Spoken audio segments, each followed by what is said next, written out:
Hello guys, this is Dante from Server 73, and well, today I'm just gonna give you guys my advice about the Immortal portrait. That lately I've been just like busting some of Immortals, and I've saw people busting some to 50, others busting some to 40, and all are just like not busting anyone. But this is important, guys. Honestly, I was telling this guy which I like. That it's important to work on the portrait of the models, and not only the models, also the dragons. Those things it can make the difference between a success hit, a failed hit, a success garrison, a failed garrison, because those small things actually count in the long run. And well, if you want to be 60,000, because it's the next step of for us, 60,000. It's important to do the portraits. So I would just want to dig real quick into this, get how it works, and what's the best to do according to the model. And there's like, remember what we said? There's like five class of immortals. There's like attack, defense, support, range, and magicians. Every single one of them had a different way. They have different stats for their portraits, and they also have like a different stat that you unlock according to you gradually but get the portrait. So I just wanna, for example, take Earth, because Earth has the five kinds of immortals. They have Earth, defense, attack, defense, support, magician, and range. And let's see how one by one. So I'm gonna go for like how it's deployed here, and we're gonna start with defense one. Defense one, it's called a physical attack, magical defense, physical defense, like everyone else. And but they also have these two things: resilience rate and reduced damage taken. For the noobs like me, resilience rate means how much of the crit attack you take. Resilience helps. Sorry, I just thought it was a shooting outside my home. No, just kidding. Just weird noises. So resilience rate helps to, like you get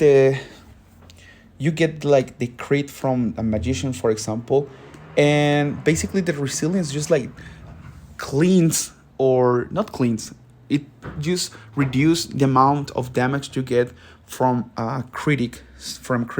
So it's really nice to have for the defense immortals. In this case, for example, I use Charles, and there's like a lot of magical damage he can get. So this really helps to just like not take the whole crit by himself. Like he doesn't get all the smoke. And then it's like reduced damage taken. So this is like a general reduction of the damage that immortal gets, and also it applies for the through his skill to the other immortals. So when you hit 10, you get the resilience rate by 5%, and when you hit 20, you get the -5 and reduced damage taken. So according to the model you are playing, sometimes it's good just like keep busting to maybe get the whole resilience, or maybe get the whole reduced damage taken. For Charles, if you're running Earth, I would recommend for go for 50, because he will get a 15% of resilience rate, which is quite good compared to other stats. And yeah, then we go to the attack ones. In this case, I'm going to use Alex as an example.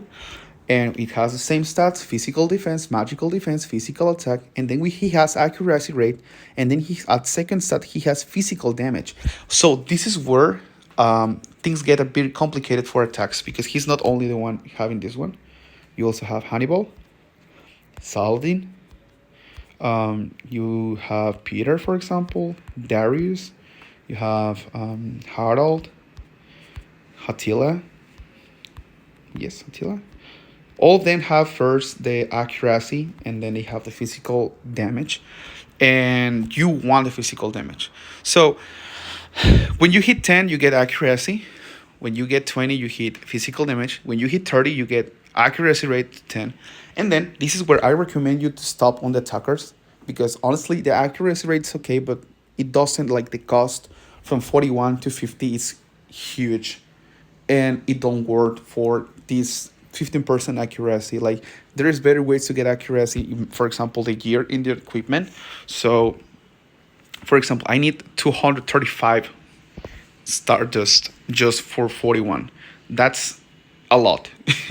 So no, stay in 40 for your attackers because you get the 10% from physical damage, and that's the most you can get. Like if you hit 50, you only gonna get 15 on an accuracy rate and still 10 on physical damage. Stay in 40, guys. Like honestly, it doesn't worth the cost to get to 41 unless you're a super mega whale that can get that. Then we go to the magician's wand, and here I recommend to, okay, you had the physical defense, magical attack, crit rate, and magical damage. So you want a crit rate, crit rate. So when you hit 10, you're gonna get 5%. Then you're gonna get 20 the magical damage, which magical damage is good, but you want the crit rate, so you're gonna hit to 30. According to the Immortal you're maxing, according to who is your magician, Himiko, Wu, Cleopatra, Merlin, um, uh, Baldwin, it's who you will boss. I recommend you to, for example, your Wu, just don't go for like, you if you get 10% crit rate, that's super good, and that's good. Like just stay on the 10%. Uh, because yeah, or you can go to 50 again, it's expensive, but if you're running fire main, just like use all you have on Wu because that 15% crit rate is huge. So according to the magician you're running, it's if you go to like for the 10 crit, 15 crit, 10 magical damage, 5 magical damage. Magical damage is how much damage you get, you give with your basic damage. So crit rate as main stats huge. Like I think my fire somewhere here. See 5% for her, and oh sorry, and my low key.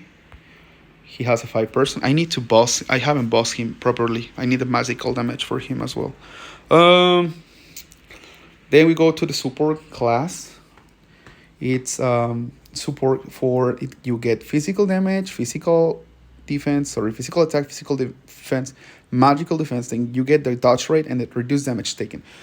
So this is what I'm pushing on my Theodora because she's on my main, and I'm pushing just for the dodge rate because the reduced damage taken, it's just a lot of money. It's a lot. It costs a lot from 31 to 40 just for the damage taken. So I might stay only on the 10% dodge rate because it's good to dodge for the healers. And maybe the 15% is nice, but the cost is huge. And if you're not a whale, honestly, it's just like a waste of stardust when you can push others to 30, 40 instead of just like all in one in 50, like in 50. That dodge rate is the 10, radius damage taken is the 20, dodge rate is the 30, is where I'm heading to. I just need a lot of stardust just to get that, just 2 more levels. Fingers crossed for me, guys. And yeah, this is like for the support class. And to finish, we go to do the range ones, and they have the same as attackers, physical accuracy rate and physical damage. And according to who you're using as your range immortal, in this case, if you're running Genghis Khan, where is Genghis Khan? Where is Genghis Khan? There he is. For example, I will push to 40 on Genghis Khan if you're running Lightning as main, because there's like accuracy rate to 10% and then like physical damage to 10%. It's huge. And those kind of immortals, 40 is the best thing you can get. So this is my advice of those things. I think you're gonna be wise as me. No, just kidding. You're gonna be wiser than me, and you're gonna make your best decision. You can see I just like push a lot of immortals to 10, and then like some 20s because they were my main team, but not anymore because I switched to full earth. But you can see I'm just kind of wasting. I just waste stardust, just like to boss my STP, and I'm actually tempted now to do the same. No, don't do it. So yeah, this is all my advices about the where to focus. There's immortals I recommend to focus, yes, to the 50, the magicians, but others like attackers just do the 40. Don't ward the attackers in the range don't work, go further than 40 because that's max you can get 10% physical. Anyway, this is Andy from Server 73. Hope you guys enjoyed this and thank you for watching me. Keep watching me. It's nice to have an audience to talk to. See ya.